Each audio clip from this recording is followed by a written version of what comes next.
Mwongeye kwirirwa muraho neza bakunzi bacu, twongeye kubashimira kubwo gufatanya natwe. Mungu ababarikiwe sana.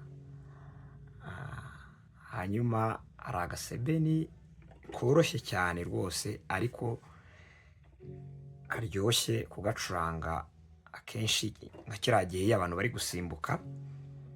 Karoroshye, ni nk'ak'umunota umwe, ndagira ngo tukarebeho, hanyuma nuza kumva bimeze neza ujye usharinga na bagenzi bawe, ndetse utange na comment kugira ngo tumenye ibyo tugomba guhindura cyangwa uko byari bimeze. Hanyuma nakoresheje stage piano, iyi ngiyi nongera gukoresha na brass. Ushobora gukoresha brass section cyangwa ugakoresha iyi ngiyi bita hyper brass. Ikindi base nakoresheje rezo base. Ushobora gukoresha na synthetic base, nayo byose irabikora bitewe n'iko wumva ushaka gucuranga. Hanyuma kuntu kagenda move igenda gute.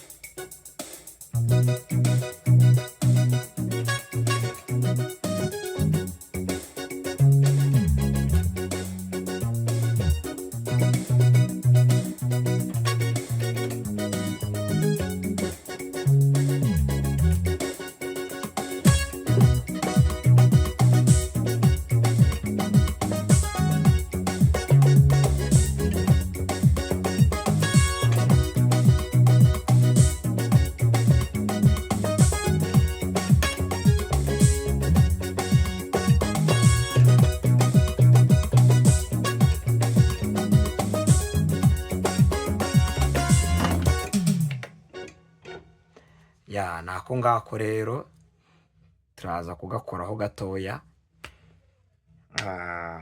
Reka wenda nongere ngasubiremo hanyuma ngakore muri slow motion turebe kuntu kameze. Karoroshye cyane.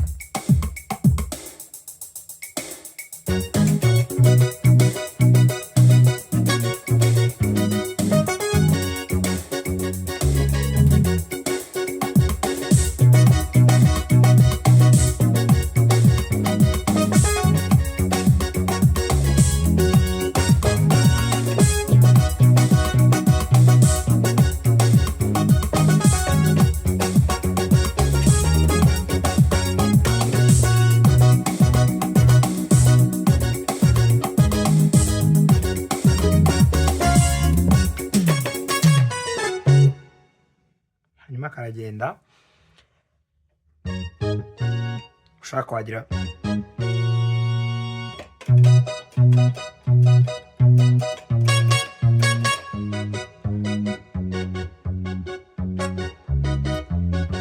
ni gutyo rwose.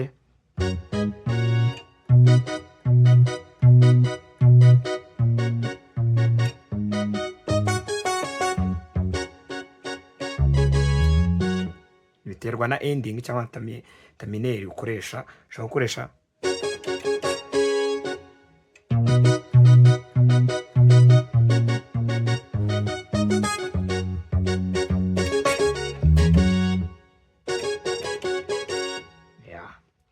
ni gutyo rero.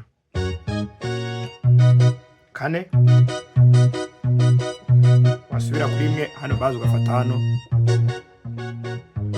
wajya kuri kane no ugaruka hano.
ni ibyo ngibyo.